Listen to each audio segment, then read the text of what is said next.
Hey everyone, I'm XDRX, and I got another Uncharted 4 video for you today. And today we're fighting Rafe on crushing difficulty.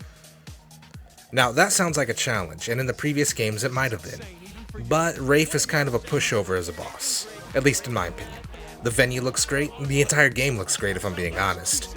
There are very heavy feelings of dread in this fight, and by that I mean, when I first fought Rafe, I thought to myself, oh shit, I need to hurry up and finish him before the boat gets engulfed in flames. But the final fight is missing the most important element in my opinion. A fight! Okay, in this video I want to talk to you guys about how to go about beating Rafe on crushing difficulty, and about the final fight itself. So, how do you beat Rafe on crushing difficulty? Well, can you press triangle and circle? Can you press them in a memorized sequence? Can you see Rafe telegraphing the direction from which he will swing and block accordingly? Can you press square when Rafe is stunned? Then you can beat Rafe on crushing. It may prove to be a bit of a challenge the first time, but you should be able to defeat him without taking any damage on the second or third try. The video you're seeing here is my second try on crushing, and I believe I got hit twice. Pro tip: unless there's a mechanic I missed that allows you to break his guard with a barrage of swings, like a Dark Souls newbie, then you shouldn't swing unless he's stunned. As you may have seen earlier, yes, he does counterattack if you swing at him empty-handed, and I'm assuming he always will, though it does low damage. Something that is a bit of a challenge in this fight is that you need to know the other areas where you need to press triangle to get out of a hold. Some moves don't show a triangle button prompt, but you do have to press it. That can be troublesome for some players. Another thing to note is the final phase of the fight, when you're backing up on the ground as Rafe is swinging at you. Only two button prompts will appear on crushing: the first triangle and the first circle, so the first two swings. From then on, you're on your own. Same principles from earlier apply: triangle to dodge attacks from the left, circle from the right. You can mess up here and get killed in one hit. If you press the wrong button or press it too late, this happens.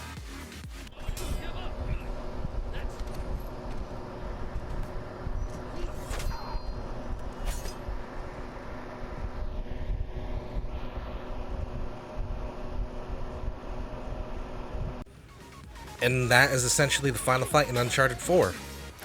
My opinion on it, slightly disappointing. Now, don't get me wrong, I love Uncharted. It was my first series on the PS3, and it is my favorite series of all time. I even bought the goddamn collector's edition. I feel like Naughty Dog could have done a little bit better with this fight though. They made it essentially one big QuickTime event. Now, there were QuickTime events prevalent with both fighting Navarro and Talbot in the earlier Uncharted games. Props to you, Lazara bitch. But there was actually unscripted combat besides those QTEs. The only QTEs while fighting Navarro were when you fought him hand to hand. You still had to kill his sentries and dodge his shotgun, which I do consider part of the final boss, or the final fight.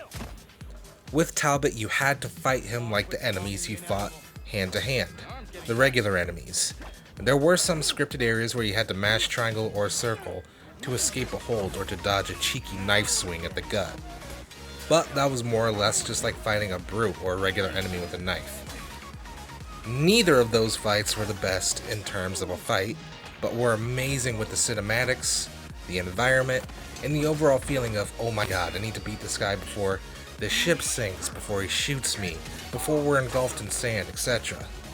And those aspects are present in the Rafe fight as well.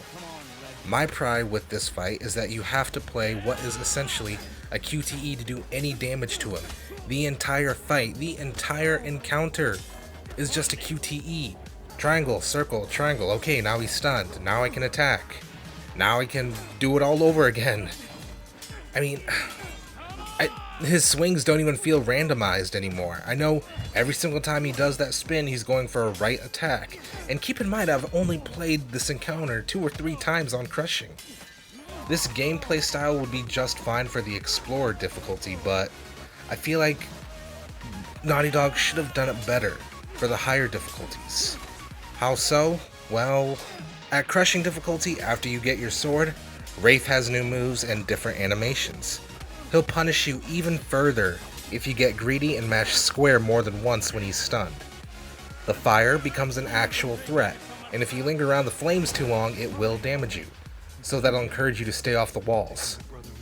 The entire fight is also on a time limit, meaning you have to finish Rafe quickly or the boat will be engulfed in flames. And I feel like the final fight should have made Sam a bit more interactive as well. Like, if you can pull Rafe towards you, Sam would grab his legs or trip him in some way, setting you up to capitalize on it. At least that's how I would have done it. I'm not a developer. I still love the game though, and I even love it more than Uncharted 2. Yes, there I said it. I love Uncharted 4 more than 2. And I still love you, Naughty Dog. But you better fucking put a co-op Infected Arena in The Last of Us 2 or we're not friends anymore. I fucking mean it. Hashtag Infected Arena. Alright guys, that's it for this video. If you enjoyed, leave a thumbs up to show it. Until next time guys, see ya.